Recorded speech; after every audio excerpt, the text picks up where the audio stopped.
So the Huffington Post is now very upset about Rudolph. Yes, decades later after Rudolph. Oh, this upsets me a lot.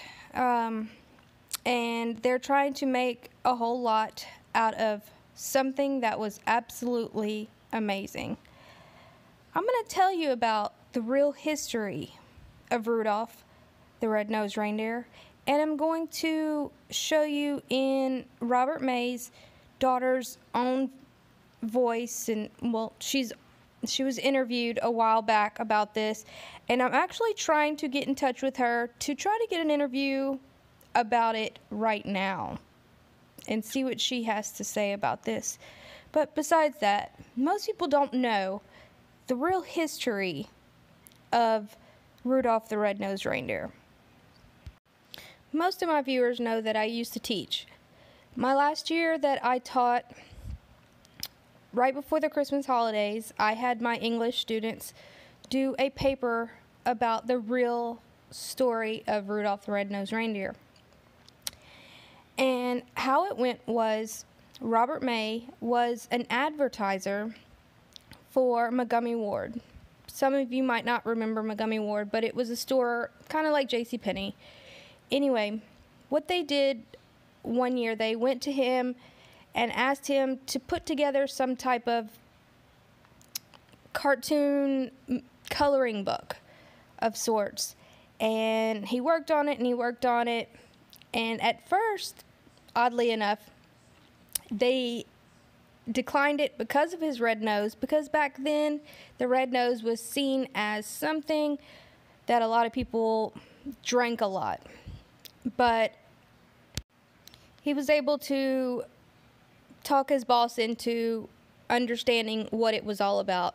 I won't tell you everything because his daughter, I'm going to let her speak in this video that I found of her.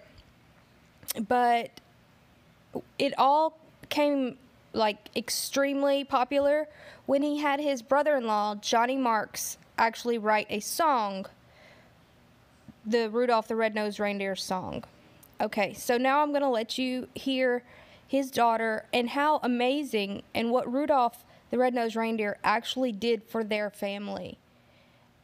And so many families around the world. So I'm going to go ahead and start that. Rudolph the Red-Nosed Reindeer.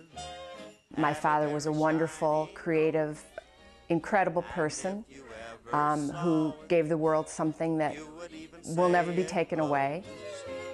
All of the other reindeer. He never, ever would have imagined that it would be what it is today. Martha May and Betsy Decker are the youngest of Robert L. May's 6 children and call Chicago's northern suburbs home. My house is full of reindeer. I have every ornament, every little collectible.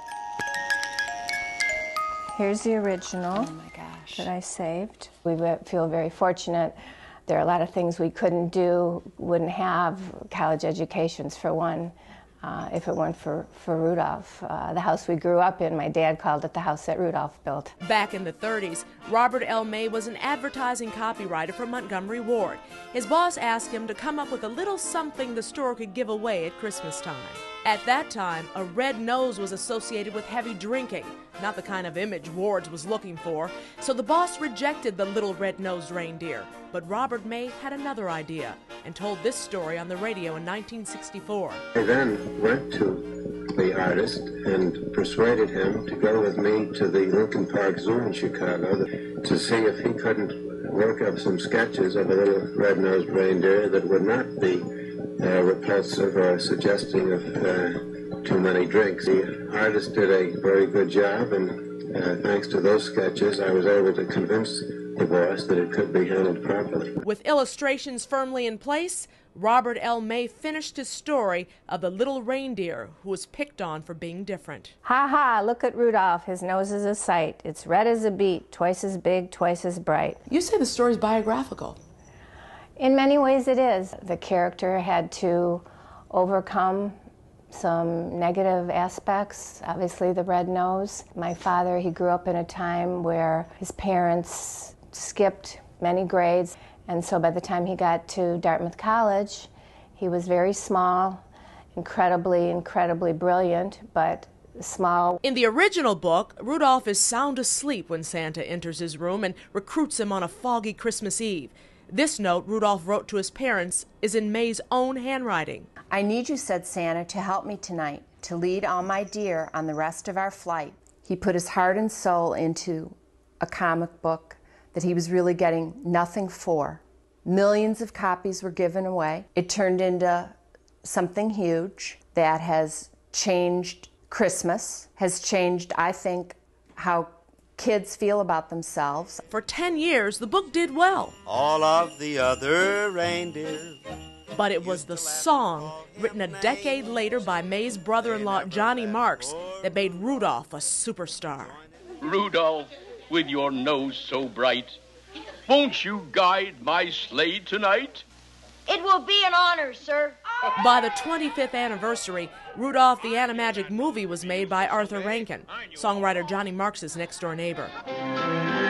Though Montgomery Ward could have kept the copyright, they rewarded their loyal and talented employee by signing over all Rudolph's rights to May and his family.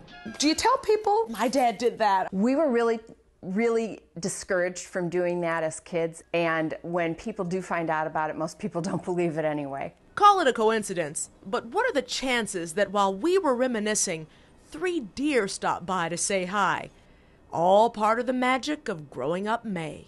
The story of Rudolph tells kids, take your worst attribute, turn it into something good, be proud of what you've got, and that's a message that will go on forever. You'll go down in his story.